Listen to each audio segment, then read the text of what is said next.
Did you miss me? Has it been a while?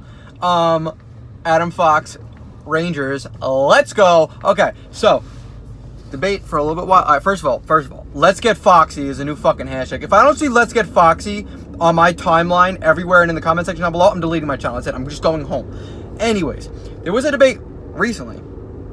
Do the Rangers wait one more year for Fox to become a UFA and sign him then, or trade for his ass now, sign him, play him? I was more on the side of getting him now, playing him now, not letting... Look, he is already above and beyond the NCAA level. He is already outside of Cale Makar and maybe Quinn Hughes. Yeah, probably Quinn Hughes too.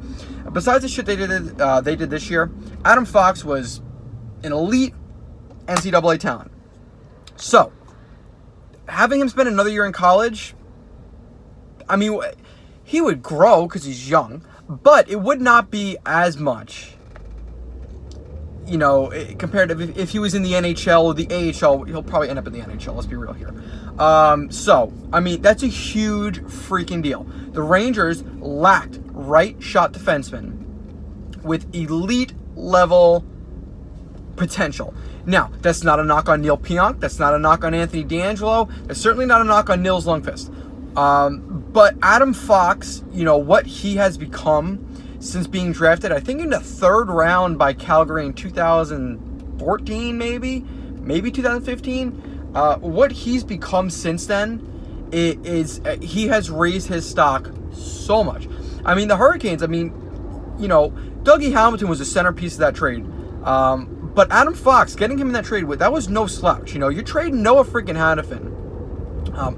By far had the highest ceiling of any Hurricanes defenseman. 4th overall pick. And, you know, Adam Fox is a big deal. I'll leave it at that. But this is huge because this impacts what the Rangers are going to look like next year.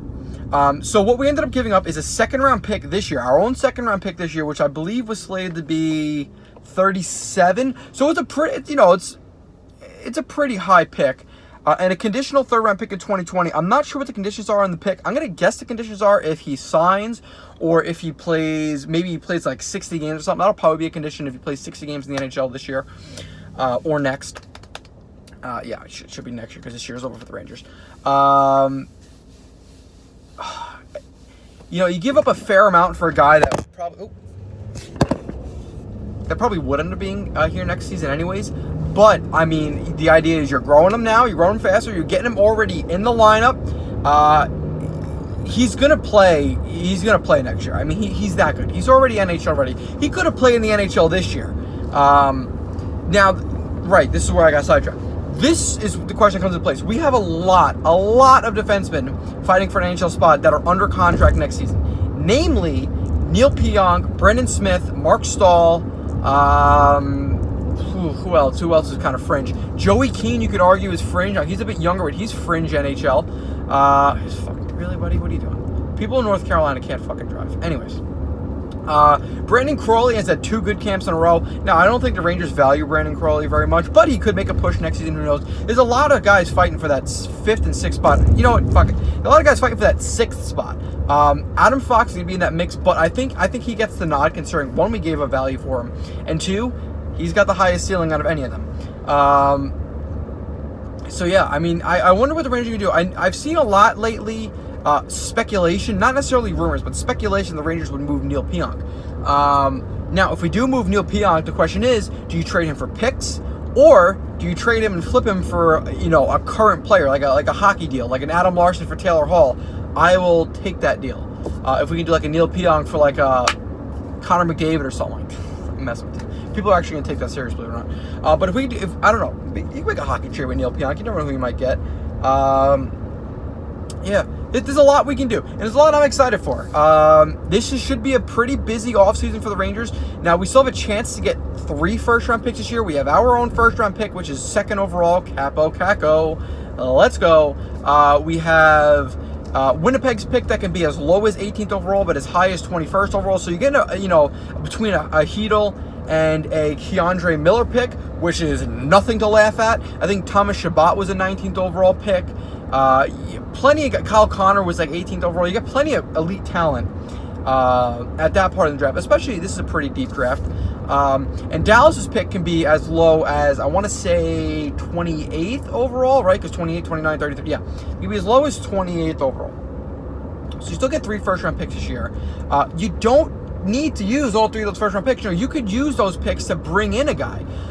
Players like Jacob Trouba, the Rangers have been kicked to for a while now. And I really think Trouba is going to end up in Detroit. I think that's his desired, destination. I think you're up a Red Wings fan. It just makes sense.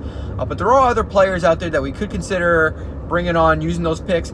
You might also want to use those picks and get prospects. Like I said, it is a deep draft, but who knows? The Rangers, could very well find them in a position where they could be competing for the playoffs next season. I mean, who the hell knows? You got Kravtsov and Kaapo Kakko or Jack Hughes, depending on who the Devils pick, coming over. So, yeah, it's I'm pretty geared up for this offseason. Now, the one thing I will say, let's just do a little... Damn it. The one offseason talk thing I do want to go over just for a minute here. I do not want to buy out Brendan Smith or Mark Stahl. I am against any and all buyouts. Here's why. Especially with the situation we're in right now with expansion draft stuff coming up. We have to sign Hedel, Anderson. We're going to have to sign D'Angelo, Pionk, Kreider, Zibanejad, all within the next 3 years, right? And now Adam Fox once we go ahead and sign him. We're going to have a Mark Stahl or Brendan Smith dead cap hit for 4 years if we buy them out. There's no point in having that dead cap hit. You're better off just eating it for 2 seasons, enjoying the time you have with the players on their entry-level deals, or trading them at half salary retained to someone that would take them. A team might take a flyer on a Brendan Smith if we retain a little bit. Hell, they might even take him at full value. You could also bribe a team to take a player. Mark Stahl, you'll probably have less success doing that because he does have a full no-movement clause. He probably would not want to get traded. He's lived in New York for so long. I can't see him wanting to go anywhere else except maybe a Minnesota or a Carolina, but yeah. Wine God's name, and either one of those teams want either one of those players. Carolina is, they're already stacked to the brim on defensive prospects, and Minnesota, they're kind of edging towards, it looks like they're going towards a rebuild. Now, I could be wrong. They might take this season, take a step back and reload. But I don't see Mark Stahl getting moved. You just have to eat. For the next 2 years. And I'm okay with that. Artemi Panarin is going to become a free agent. I would love if we signed Artemi Panarin. I don't want Matt Duchene. I don't want any part of Matt Duchene. I don't want to smell him or the next contract he's going to get. The only free agent I would really want the Rangers to go after is Artemi Panarin. And if you can get him on a 4 or 5 year deal, Erik Karlsson, but I do not want Karlsson for 7 years until he's 37 years old. He's already injury prone. You don't want it or need it. He's a great player. We'll be okay without him. But if we don't sign Artemi Panarin, I'm not going to cry about it. I won't be that upset about it. We have plenty of talent coming up. Now, we might not have anyone that gets to the level of Artemi Panarin, but that's, $10 to $11 million we can allot to another place, i.e. keeping some players and keeping, instead of a superstar team, where you'd get like a Panarin, a Karlsson, a Burnt, like this what San Jose has now. They have a lot of high-level talent they're going to have to spend a lot of money on. I'd be okay if the Rangers had 1 or 2 high-level guys and a bunch of guys that just fit in great role players. Kind of what the Rangers had the year we lost to the Devils in the Eastern Conference Finals. You had Gaborik and Richards and Lundqvist, and you had a bunch of guys that fit in like Dubinsky and Callahan and all them. I'd be okay with that. I would be okay with that because you do still have that star talent.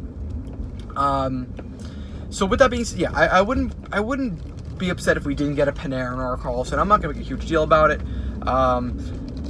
But the moral of everything is let's go ahead and not buy anybody out because there's no point in doing it. Literally, there is no advantage to it because we could still suck ass next year, just get another high draft pick and keep on building. There is no need for us to go out and spend that money. We could save that money and keep investing into our future and eat a bad contract and get more picks and so on and so forth. I mean, for those of you that follow Hockey Stat Miner on Twitter, his coined phrase, the vision. There is nothing wrong with the Rangers going out next year and instead of being like, let's go ahead and sign Panarin, they could instead be like, look, here's the deal. If we take on this guy's shitty contract for the next 2 years, which means it would expire at the same time as a Mark Stahl and Brendan Smith, what we could do is eat that contract, get a first-round pick, another first-round pick, and keep building his future and keep building his prospect pool, and eventually take those first-round picks we get in those prospects and in the future trade them at a deadline deal where it looks like we're a Stanley Cup contender. I just had a long day at school. I'm going to go home and sleep. Look at my teeth. They're all screwed up. Ugh. Ugh. I got to get Invisalign. Wear your retainer, children. Anyways, thank you guys for watching the video. Comment down below your thoughts. Adam Foxy is a New York Ranger. Let's get Foxy. I'll see you in the next one. Peace.